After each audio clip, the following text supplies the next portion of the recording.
conductive wire, and you were so electric. I had no say when you came so near and just passed right through me. Hey everyone, welcome to Geekdom is Back. I'm your host, Deanna Chapman, and today I'm joined once again by Katie Schaefer, and instead of talking comics this time, we are talking comic book movie, Doctor Strange 2 in the Multiverse of Madness. I don't even know if I got that name right. It's in. We're good. I got it right. Right. Exactly. It's technically not Doctor Strange 2. It is Doctor Strange in the Multiverse of Madness. So this has been brought to you by Deanna doesn't know the title of the movie she's talking about. But what I do know, Katie, is that it was directed by our good friend, Sam Raimi. Oh, and how Sam Raimi is this movie?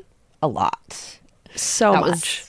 That was one of the things I heard going in, that a lot of people were like, you can't even tell Sam Raimi directed this movie. And Disney really made him tone it down. And I watched it and I was just like, I don't get that criticism at all, but okay. Yeah, and cast-wise, we've seen so many of these people before already. You have Benedict Cumberbatch as Doctor Strange, Elizabeth Olsen coming back as Wanda. You have Benedict Wong as Wong, because that's creative casting there.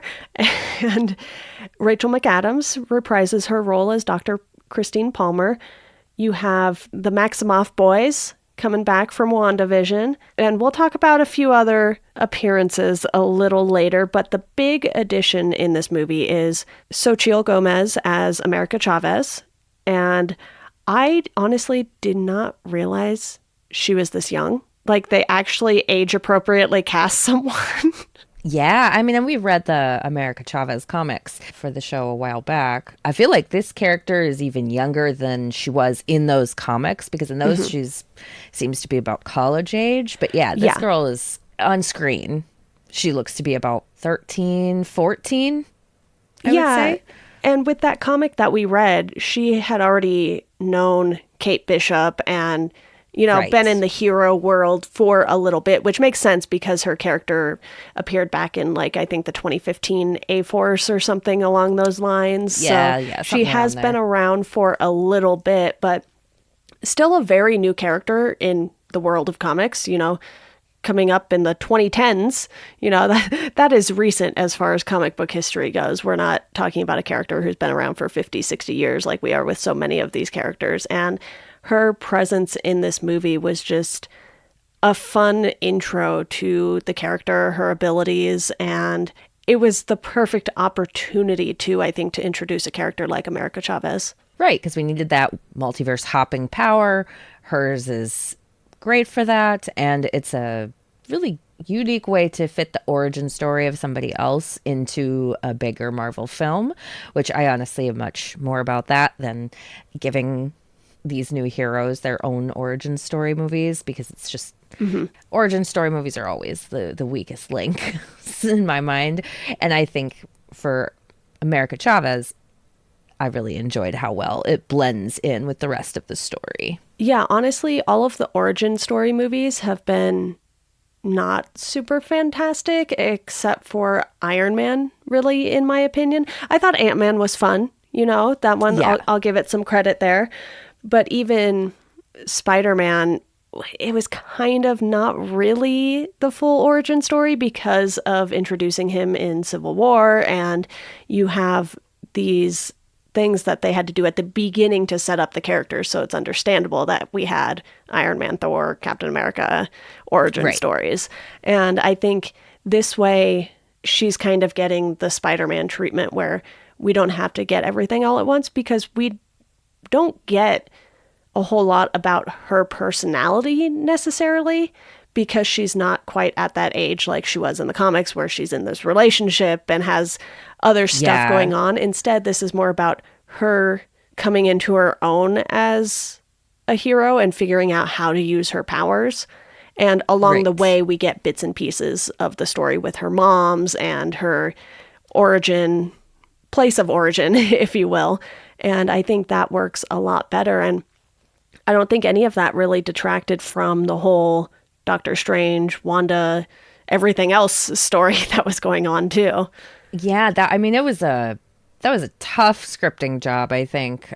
it really had a lot of different elements going on, which is what I would honestly expect from a multiverse movie. You know, if your multiverse movie is straightforward, you've probably not made it interesting enough. And this allowed it so that Doctor Strange, he's still very much the center stage. You know, he's the heart of the film for sure, but it doesn't just zero in on him, because the story they're trying to tell with Doctor Strange is something that is kind of I don't know what the word is, like roundabout, because Strange is never going to just sit down and talk about, you know, his feelings and emotions.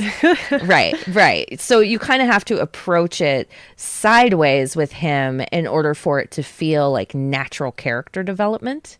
So having this other focus on there and having him learn through helping her was a good choice. Well, also not having America Chavez be, you know, a woman in the refrigerator type thing, where he is helping her find her confidence so that she can take on her power rather than rescuing her or something like that, you know. Although they do have the rescue scene. Yeah.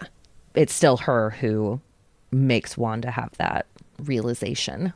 Oh, absolutely. And she is literally a kid still. So it's reasonable that someone would need to help her out, you know? So I liked that aspect of it, where he wasn't going to be like all of the other Doctor Stranges in the other worlds. He was very adamant against that.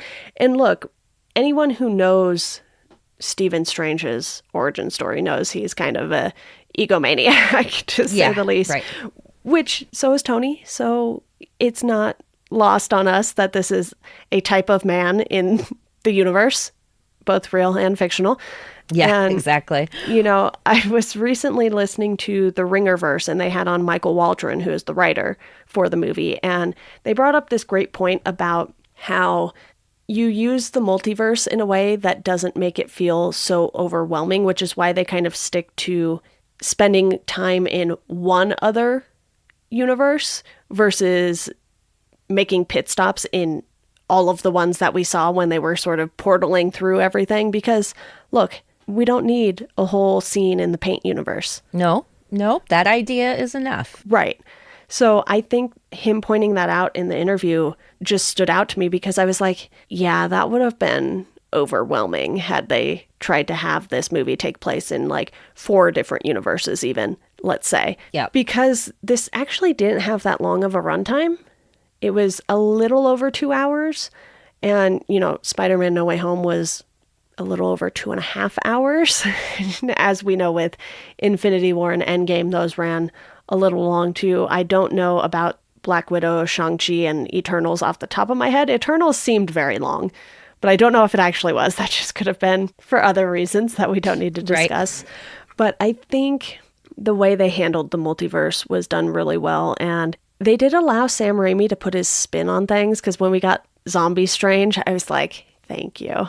I love this. And so much of the makeup and the scenes with not just the Zombie Strange, but like the scenes with the demon spirits and all of that. Like, there was so much Sam Raimi in this, and the camera work, good God. And the, you know, obviously he didn't do the score, but the music in this, all of it is so right in his wheelhouse. You know, it's like the camera work in particular. Sam Raimi has a very unique style of how he wants his films shot.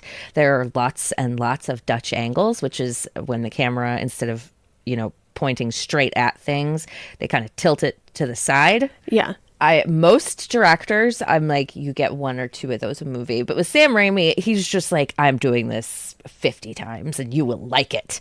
And I'm like, okay, Sam Raimi, you're right. I'll like it. I will.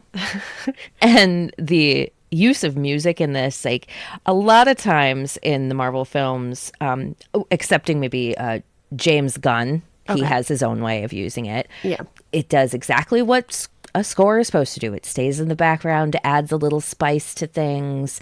But in this movie, the score drives a lot of the scenes. Like, he is not afraid to just crank that up and make it this bombastic aspect of the film. I mean, he even has, you know, the fight scene between the two strangers where it's literally using music and, Yeah. you know, which is also so unique and interesting. But it never distracts from anything. And that's my big Right. thing about scores, soundtracks, whatever. Any noise in movies, basically. I don't want it to distract me from what I am looking at.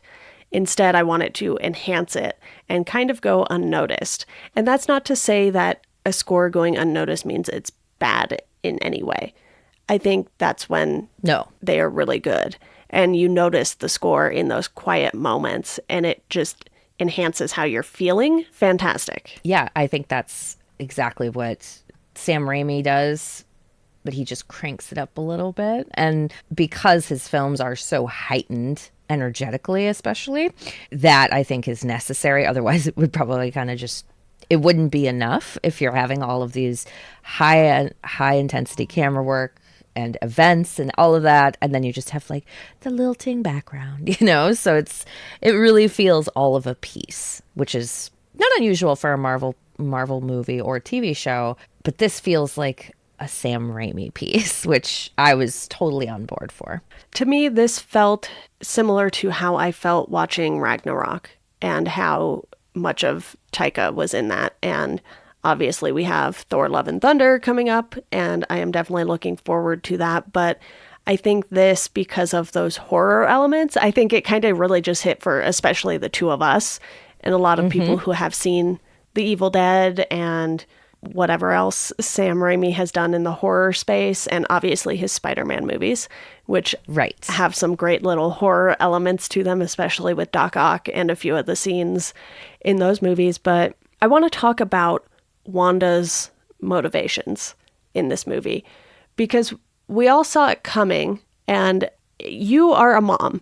So I wanted to get your perspective on this, because I don't know a ton of people with children. I know like a few, and not all of them love superhero stuff. So I think you can offer a little bit more of a unique perspective on this than I can. But what did you think of her drive being the fact that she wanted to be with her kids because her universe was the only one where they didn't actually exist? I can understand that drive completely. You know, I totally get it. And I think they portray it pretty well in here. I mean, this is a Wanda who has lost so much. Just, you know, first her parents, then her brother, first her parents, then her country, then her brother, you know, then Vision, which she had to kill him. And as she says in the film, you know, to no effect. I don't think that's true. I think her contribution is a very significant part of Infinity War and Endgame, but she doesn't see it that way, which is the important thing. She doesn't have that perspective. And then, you know, obviously we see her grief, her going through the first 2 stages or so of grief in WandaVision. And I think it's not necessary to see WandaVision before you see this. I think if you have some familiarity with the Marvel movies, it'll work for you. They do enough. But if you see WandaVision, that really provides a lot of understanding and scope for where these emotions are coming from and how hard she fights to keep her children in that.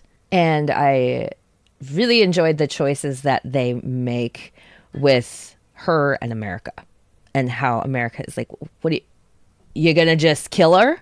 Just gonna kill the other mom and take over for her? What are you doing? Which is you. Right. You know, that's her point. Like, are you going to kill another version of you who already cares for her kids as much as you cared for the ones in your vision, if you will? Right. And beyond that, you are taking away their mother. You are not, like, you can, that's so obviously the lie that she's telling herself, is that she can just step right in, want that, and therefore she'll just have it. It's like, but you're not their mom. You are not the one who's been awake with them every night, who gave birth to them, who did all of the things that a parent does for their child. So therefore, you are also taking their mother away. How could you want to do that? You know, to me, that was the instant, like, well, you can't do that for myriad reasons, but especially that one.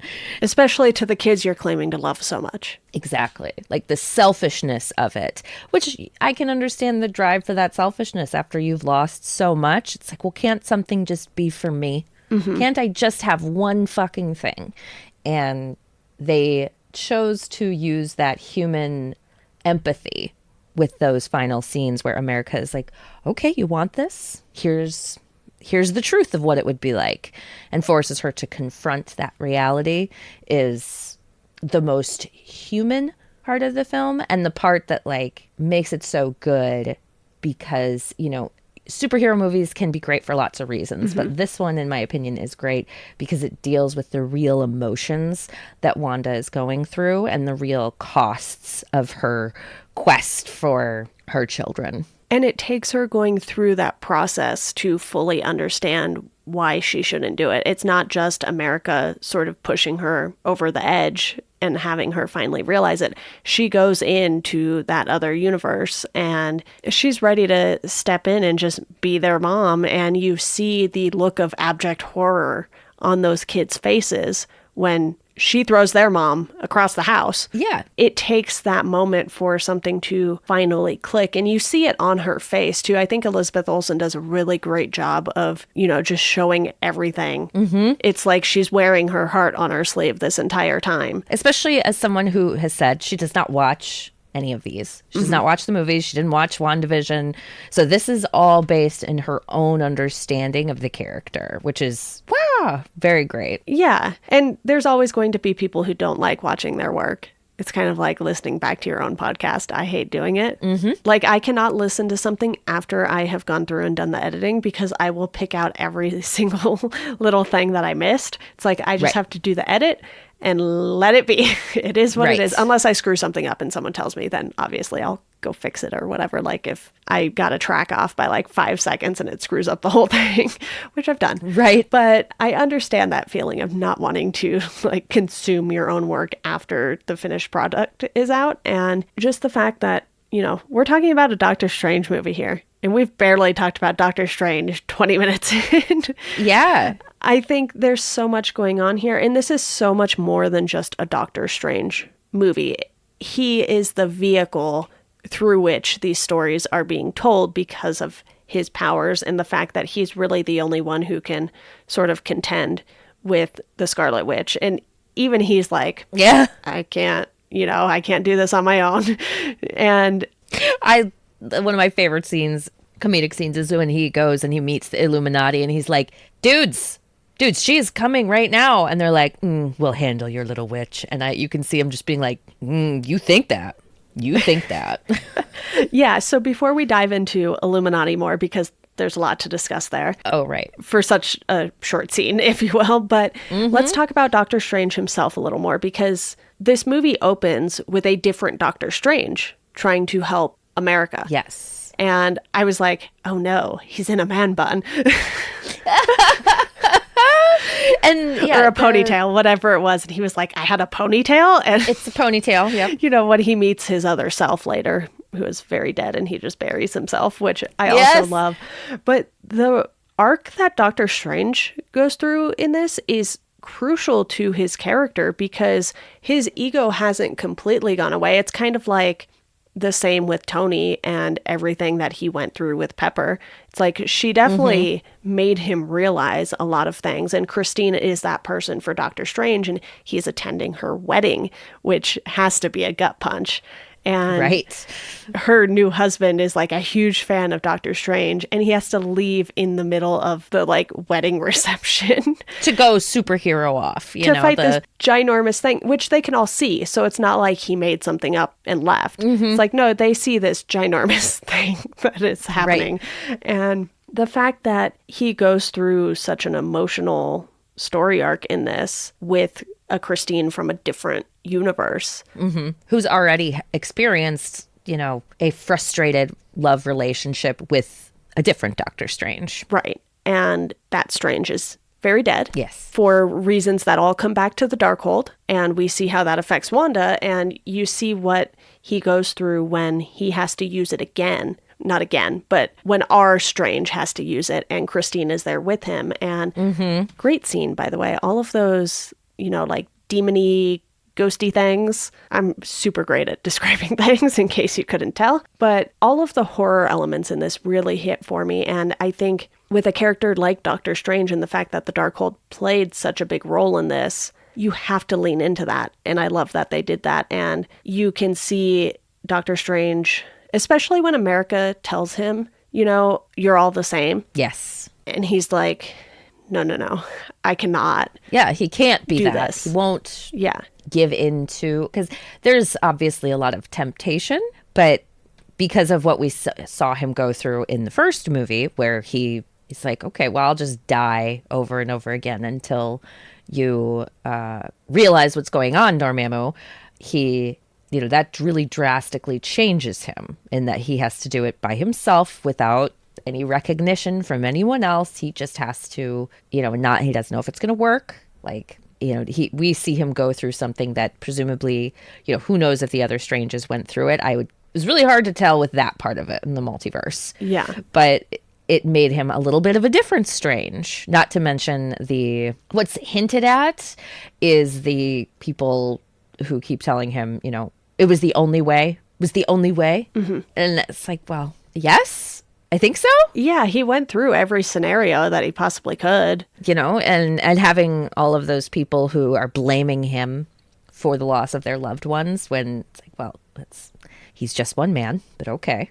It's like everyone was expecting him to carry the weight of the world on his shoulders just because he can do this thing that not everyone else can. Obviously, you have Scarlet Witch who can do things to a certain extent and more than Strange can.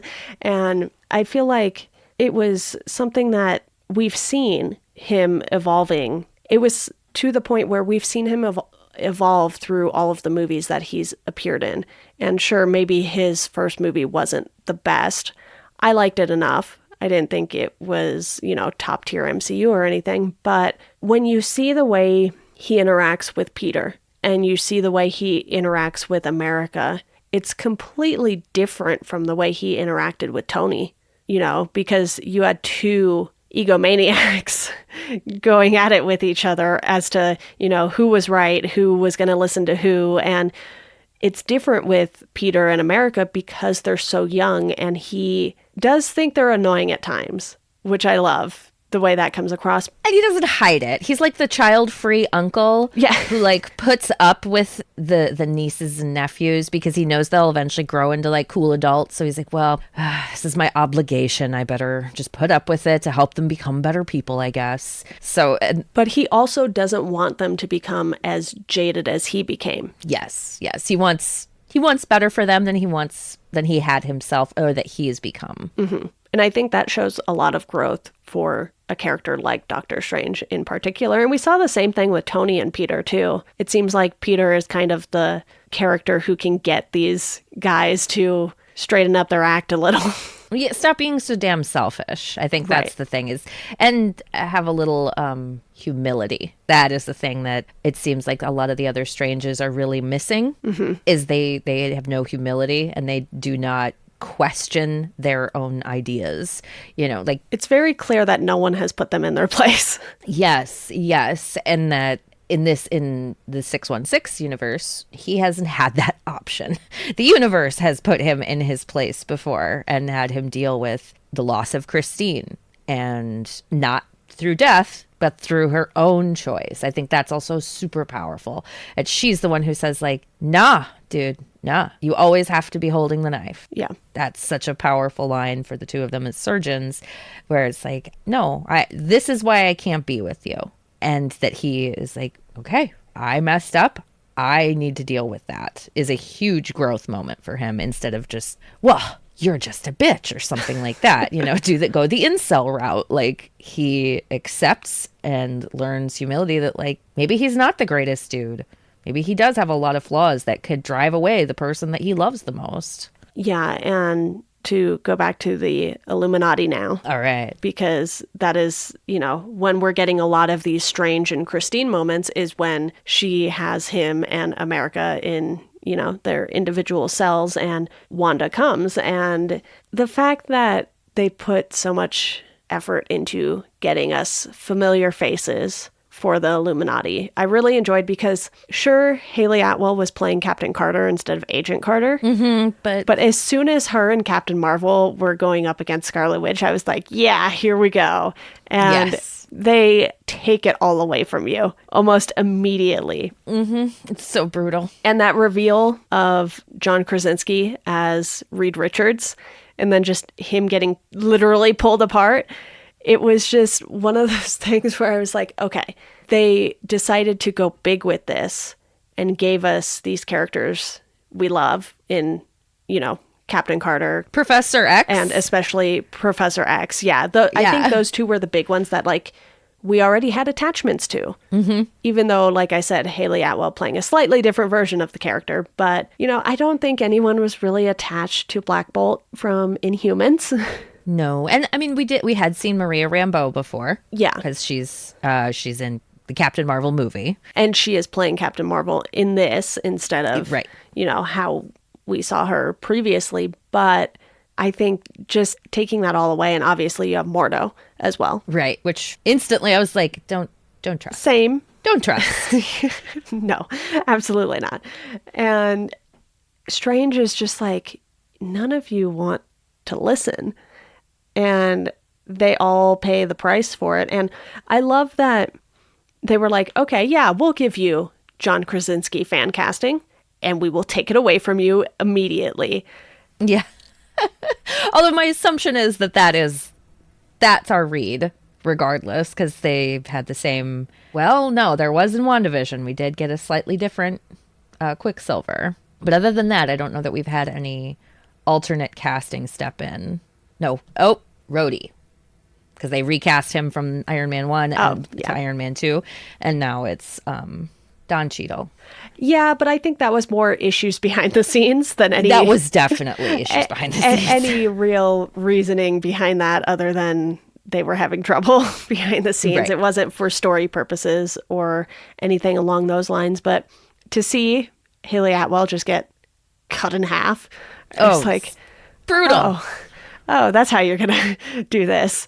And I still loved that entire sequence of Wanda just destroying all of them because you see how far she's fallen. Yeah, she's desperate. Because she's taken over the other Wanda's body at that point. Right, and that poor Wanda. And she's just coming in barefoot, too. I was like, honey, put some shoes on. Right? Just, that poor woman's feet must have been so just destroyed. Yeah. And because she's still pretty injured when we in that final scene, when we see her, she's still pretty like, God damn it. You just wrecked my body and now you're going to do it again. Yeah, exactly. That's how I feel when I do anything I haven't done in a while. Oh, Ow, that hurts.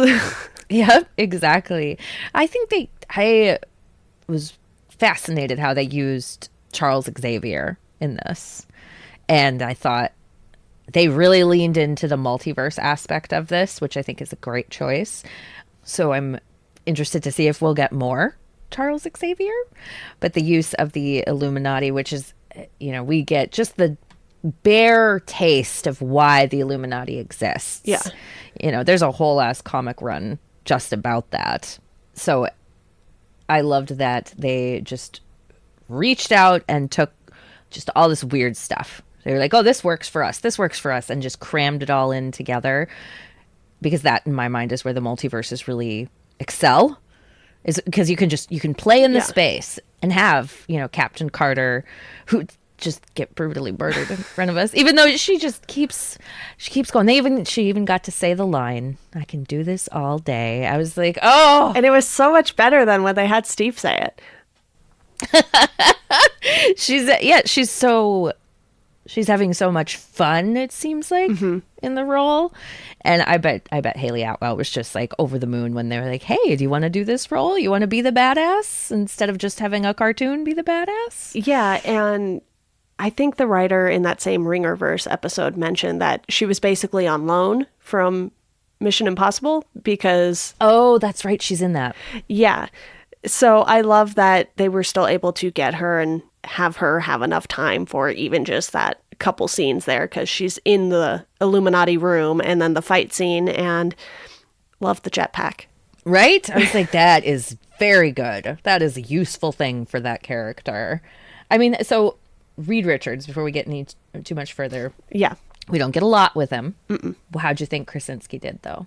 You know, once that fan casting was going around, I was like, yeah, I could see this. And I haven't been too fond of any of the Fantastic Four movies. The only one that I think is any good is the Roger Corman one that they made to keep the rights back in like the late 80s. Which I have not seen that one. I think that one's a little harder to find. But, you know, I watched the most recent one when it came out in theaters, like, what, 6-7 years ago? Or with Miles Teller as Reed. Yeah, and that one just did not do anything for me. And obviously, you know, Chris Evans being in the first two, you're not going to have that casting come back again because we've already used him.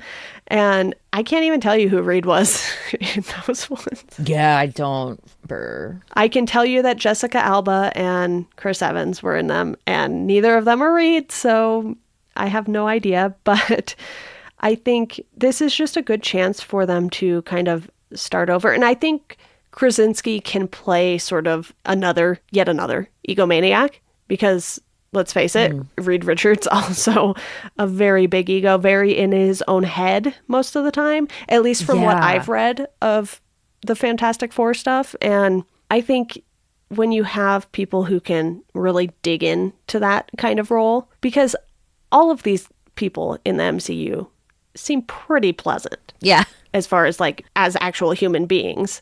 So to see someone like Robert Downey Jr. play Iron Man and Benedict Cumberbatch play Doctor Strange and have these, you know, massive egos that sure maybe Robert Downey Jr. had at one point in time, but life gave him his humility lesson for sure. Right. And I think it's fun. I like the casting. I hope they do keep him, but I would also understand if they did not.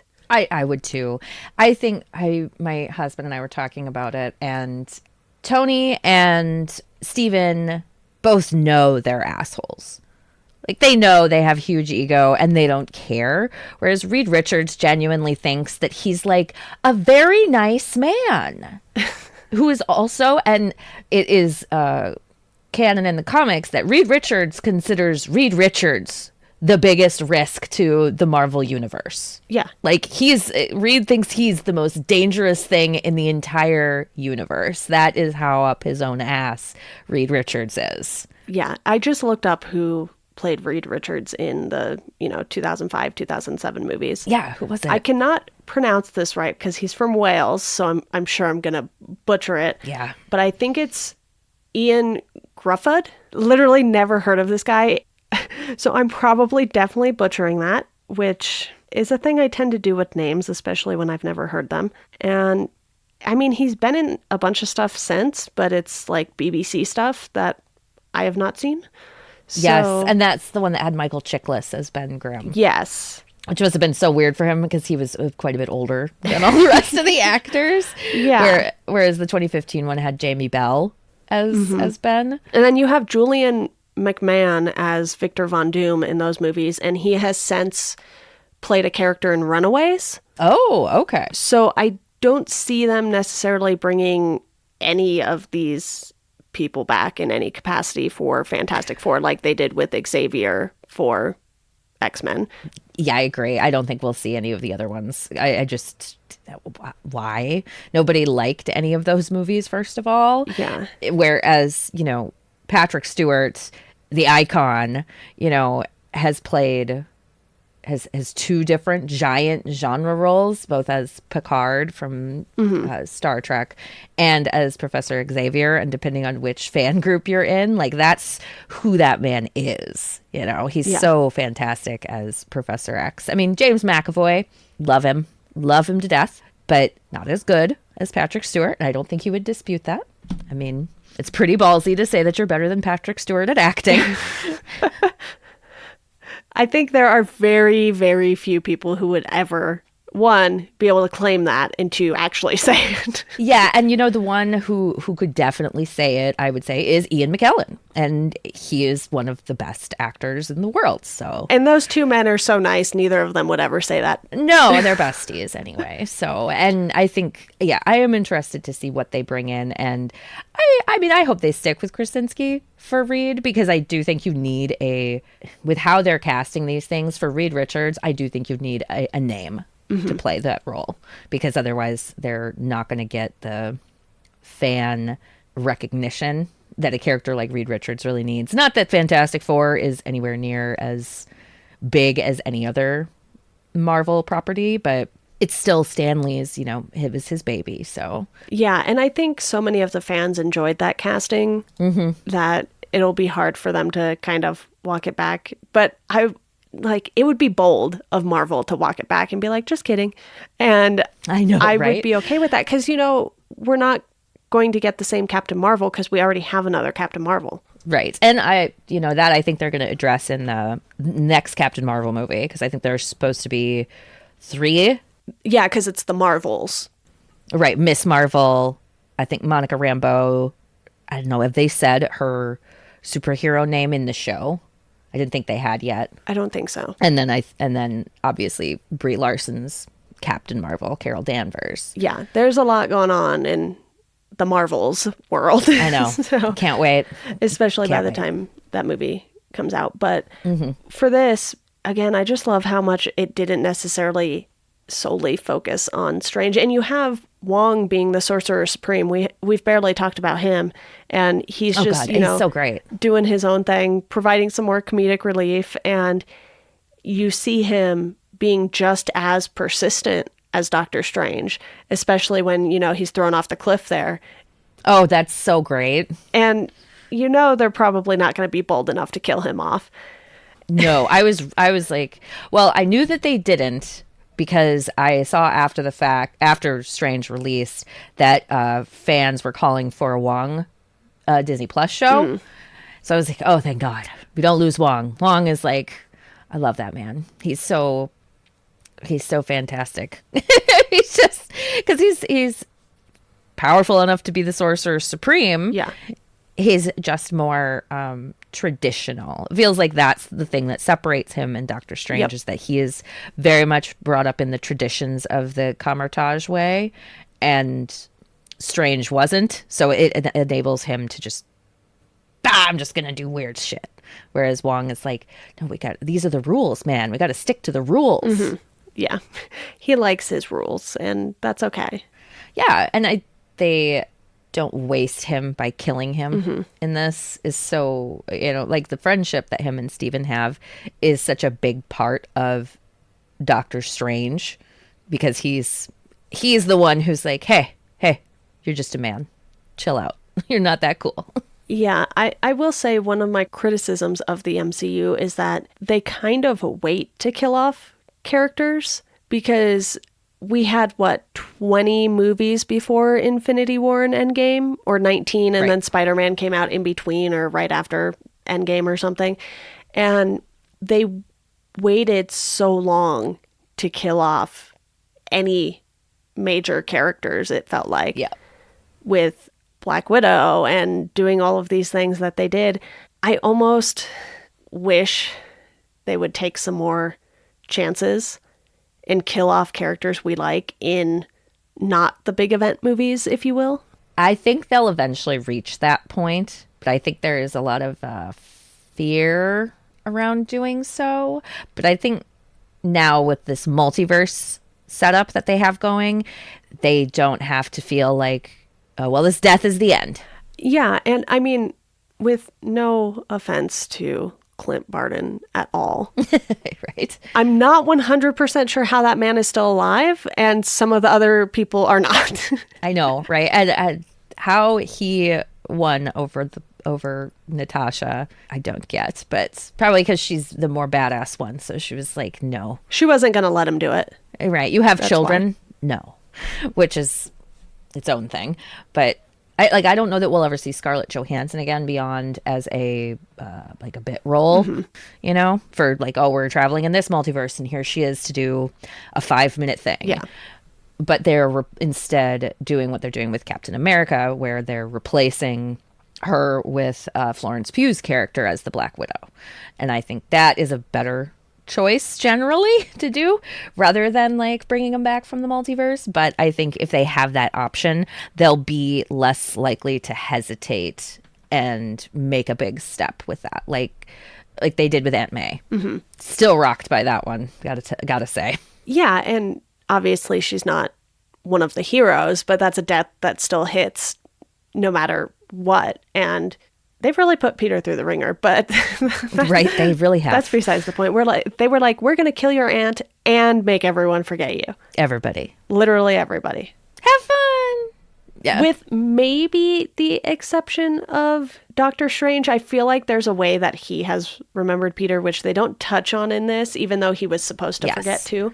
But I feel like this movie does a good job of setting up so many options for what comes next, regardless of if they keep the casting, because obviously we cannot have Charles Xavier forever. You have to hope Patrick Stewart is willing to do it as long as they will pay him. But, you know, he's not that young. No, he's almost 90, I think now. Well, he doesn't look it, so good for him. No, right? Right. That's what personal trainers and living. He's about to be 82, so not quite 90. Okay. But still, that man could retire anytime he wants. Yes, exactly. Exactly. So what did you think of the end of this? The end. Are we talking about the end before the credits or the end with the credits? Before the credits. Let's tackle that first and then we can talk after. Okay. Scarlet Witch just destroying everything. The start of her redemption arc, because she has caused so much destruction. Like, she killed a bunch of people. Brutally, with no care. Just, you're dead. Yeah. She destroyed so many things in this. And obviously, Illuminati aside, she just killed an entire group of the sorcerers. Yeah. Just so many of them. And destroyed Camartage as well, and which you know had to have repercussions for the city that's outside of Camartage. She is angry. The rage that she is filled with in this. See, I don't mind them making Scarlet Witch go through this villain arc. It makes sense given the amount of grief that she has gone through. You know, when Tony would go through stuff, he would drink and he would become his own villain in a sense. He wasn't necessarily taking it out on anyone in particular, other than maybe Pepper at times. Right. No more than an alcoholic who isn't violent does on their family and friends. Right. It does affect everyone around him, but he's not going at it in the same way that Scarlet Witch does. She is taking action. Yeah. He's kind of just taking inaction, if you will, because he's too drunk to do anything. And there are certain heroes in the Marvel Universe where that line between hero and villain is a very fine line. And we see it with Magneto to an extent too, which I think is important for obvious reasons between his character and Scarlet Witch. But, you know, Magneto isn't always a villain in the X-Men stories. Right, or even in the X-Men movies. Yeah.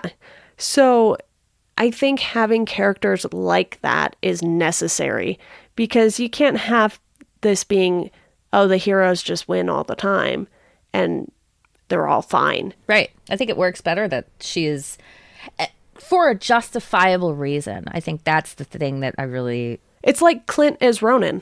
Yes, exactly. They have reasons. He's not a hero in that moment. No. And he pays for it afterwards. He pays for it, you know, both in a lot of different ways. Clint pays for that time in his life. Yeah, and Scarlet Witch is going to have to do the same. Right. And I don't know, I wonder if they'll keep her dead in this. I'm not convinced she is. You didn't see her dead.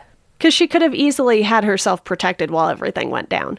Right. Or she could be so powerful at this point that that's not enough to kill her. It puts her into a a coma, trance, a magical state, whatever. We don't see her dead body. And that is kind of important for the MCU. It's like, well, are they dead if we don't see the body? No. No one's ever dead in comics if you don't see the body. That's or true, even too. if you see the body, you could Phil Coulson it and not be dead. Right. So there's no definites in death for comics. And obviously they're planning to keep some people dead, like Black Widow. So you have that moment afterwards too, where Doctor Strange is like, Wanda actually did it.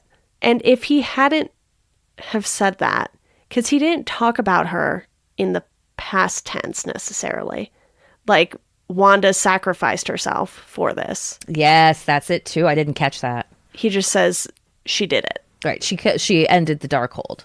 Right. Which is huge rippling effects on the multiverse. And I can't imagine they would let the character end that way, considering how much I think people seem to enjoy it. Because can you really kill off Scarlet Witch and Black Widow? Your two biggest female characters. Well, now that they have Captain Marvel and Monica Rambeau and a bunch of other women.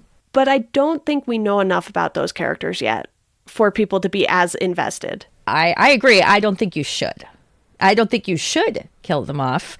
And I think there's a lot of direction for them to go with Scarlet Witch. And I would argue that people actually like Kate Bishop and Florence Pugh more. I know. Oh. I'm mixing names here. I'm giving a character Right. name.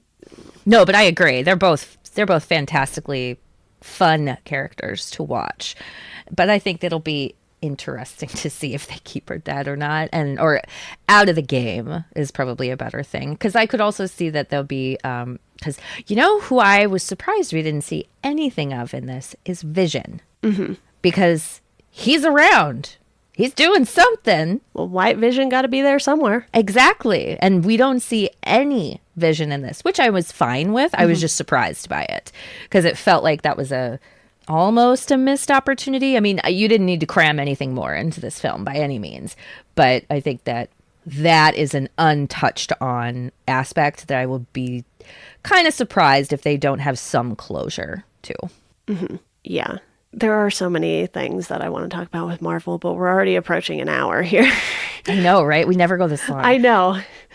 There's a lot that happened in this movie, but I think if you don't have any other thoughts, we're safe to discuss that little credits bit. Let's dive into it. Charlize Theron. I've been waiting. I'm like, where's my girl? I know she's going to be in here. Like, it's crazy that she hasn't been. And I had honestly thought for a little while that she might end up being Sue Storm. But I'm really glad she isn't, because Charlize Theron does not need to be tied down by all of the baggage that comes with being Sue Storm. Yeah. She's so much more fun as this character, Clea, who is in canon Doctor Strange, one of Doctor Strange's love interests. I saw her appear on screen and I was like, okay, Marvel meets Fast and Furious. Let's go to space. You know? Right? Where's my space car? Yeah. And don't they get married at one point in the comics? Yeah, I believe so. Okay. Because she's, in the comics, she is Dormammu's daughter. Okay. And grew up in the Dark Dimension. And that's where she's a sorcerer of, is the Dark Dimension, because she is a niece of Dormammu. Thank you, niece of Dormammu, daughter of Umar. Okay, just doing some quick fact checking here because I knew nothing about this character. That's fine. I read about it after I saw the movie, and this is a deep cut character, so it's hard to find necessarily accurate info on a cursory Google search.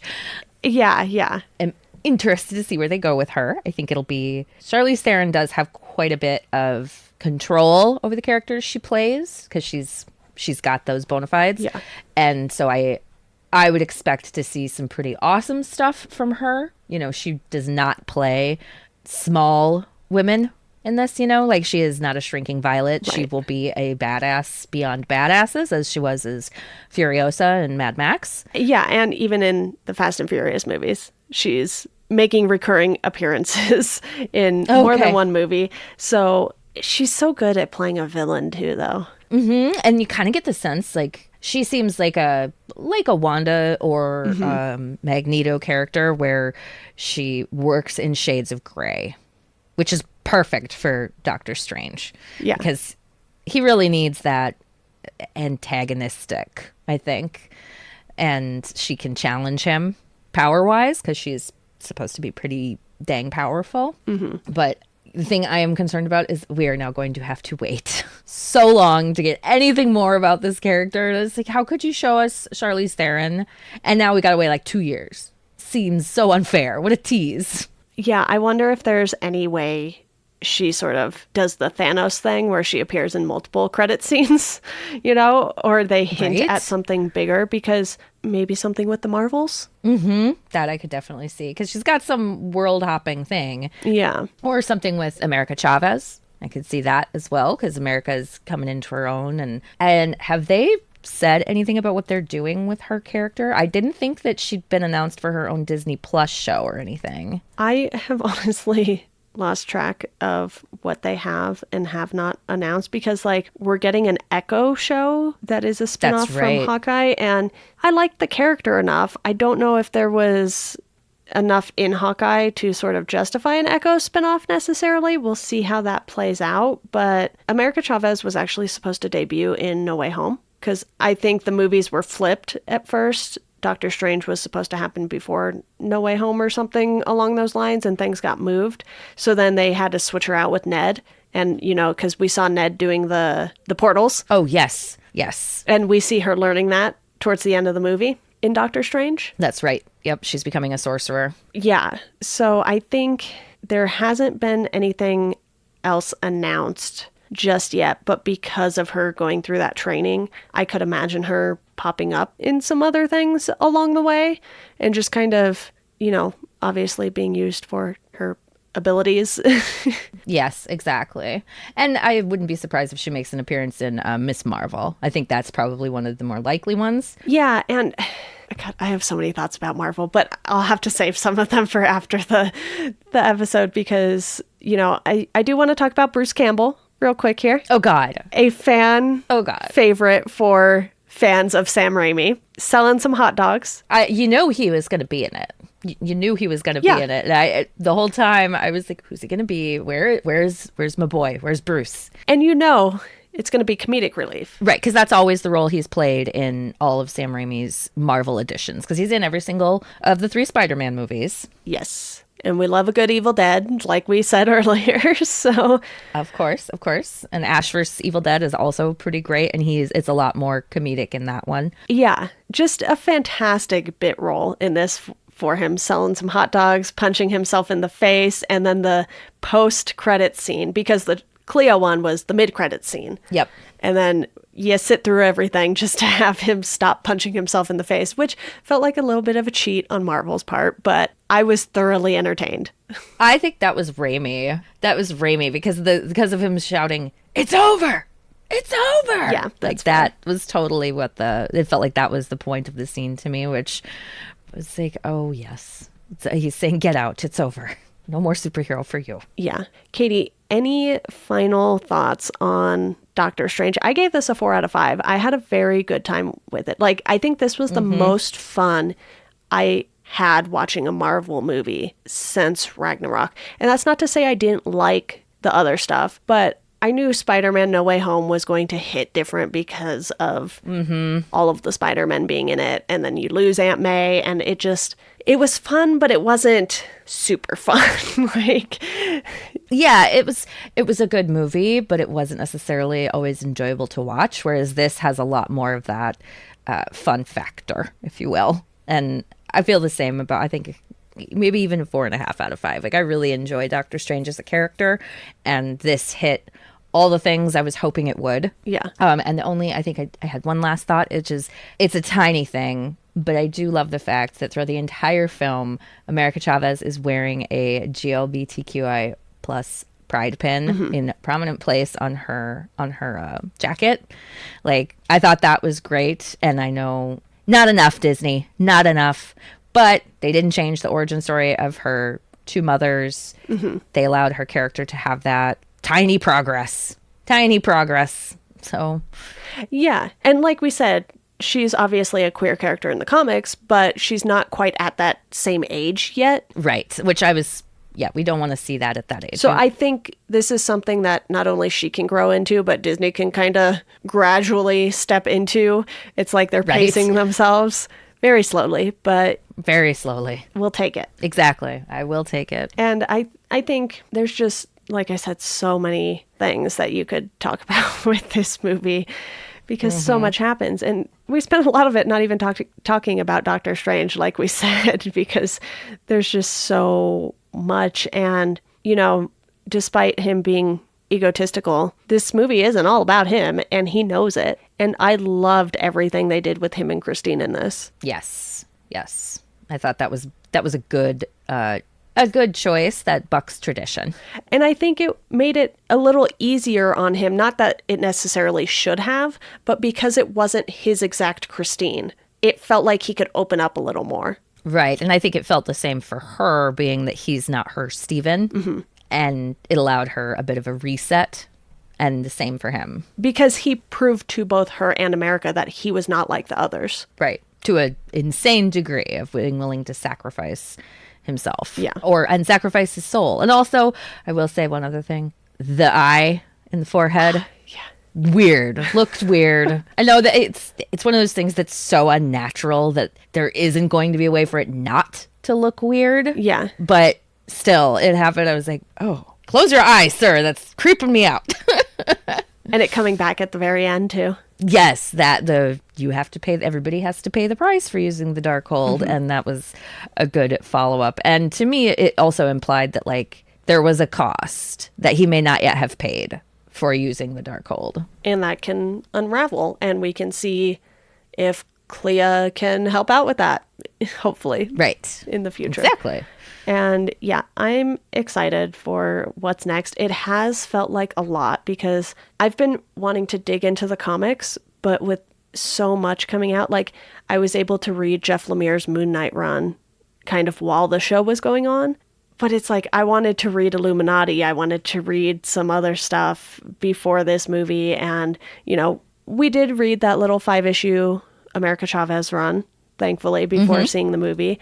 And that I wanted to do because I didn't know a whole lot about that character. You know, we've seen Doctor Strange and Scarlet Witch, and I've read comics with both of those characters in them.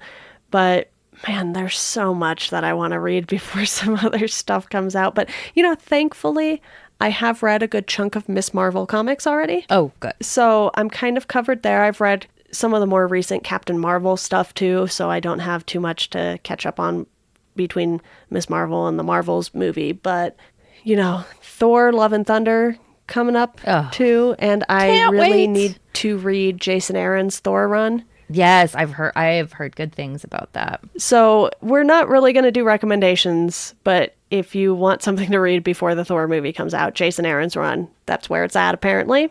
And I think everyone is looking forward to Natalie Portman. Oh, yeah. Those guns, baby. Those guns. And that most recent trailer that just dropped where I really can't wait to see her and Tessa Thompson interact. They're both such fantastic actresses with a director who is totally fine with them, you know, destroying all of men, being playful with each other. That too. And them just being playful with each other. That I was like, yes, this is the couple I want to see. Yeah, I will be curious to see how the next slate of Marvel movies end up looking, because I know that was also another criticism of a lot of the first 20 movies was that they looked very much the same-ish. And I think this one looked a little different, but as I've been doing more video stuff, you know, I've been learning about color grading and all of that fun stuff that comes with video work. And obviously I'm not doing anything crazy. It's just video podcasts that are like filmed in logs. So I get to play around with some colors. But it's fascinating to watch like YouTube videos on that stuff. Like I watch a lot of Patrick H. Willems videos. And because he makes short films and movies, he knows about all of that stuff in greater detail than I do as just like a regular movie watcher. And he has pointed out like issues with those early Marvel movies, like up through Civil War, I think, and how they look. And it's just like, okay, maybe open things up a little bit. And it feels like they started doing that with Ragnarok and a little more with Yes. this. And, you know, sometimes these superhero movies, there's just scenes that are so dark. And I'm like, I know why this is the way it is. And it is because of CGI. So maybe we ease up on some of that a little bit. Yes. And I was pleased to see how many practical effects there were in this for a Marvel movie. Yeah. And that's exclusively because of Sam Raimi, in the same way that the one good thing I will say about the Eternals is Chloe Zhao's insistence on shooting outside is one of the reasons the movie looks good as opposed to studio. Yeah. Eternals, I've heard a lot of people say it looks bad, but I'm like, I don't know. A lot of this is like, you can actually see what's happening. Yep. You could see their hair being blowing in a real wind and all of that. Like, I like that Kevin Feige is allowing these directors to kind of say like, no, we need to do things like shoot outside, have practical effects because they look better than not. Yeah. So. And they have to have seen the criticisms over the years of these movies. Exactly. It's Disney. I'm sure at one point, like by the time Civil War came out, it was kind of already too late to change things up too much. And then they sort of get into the next phases. And, you know, Blade, obviously expecting that to be a dark movie. Yeah, I would hope because so. of the nature of Blade. And I watched all three of those recently. Oh, gosh. I mean, the second one's good. Oh, boy, but... that was an experience with that third one. I was like, oh, this is a lot. So Yeah, I bet. I'm excited for what's next with Marvel, though. And Katie, thank you so much for joining me to talk about Doctor Strange in the Multiverse of Madness. I got the title right this time. Yay! Thanks for having me.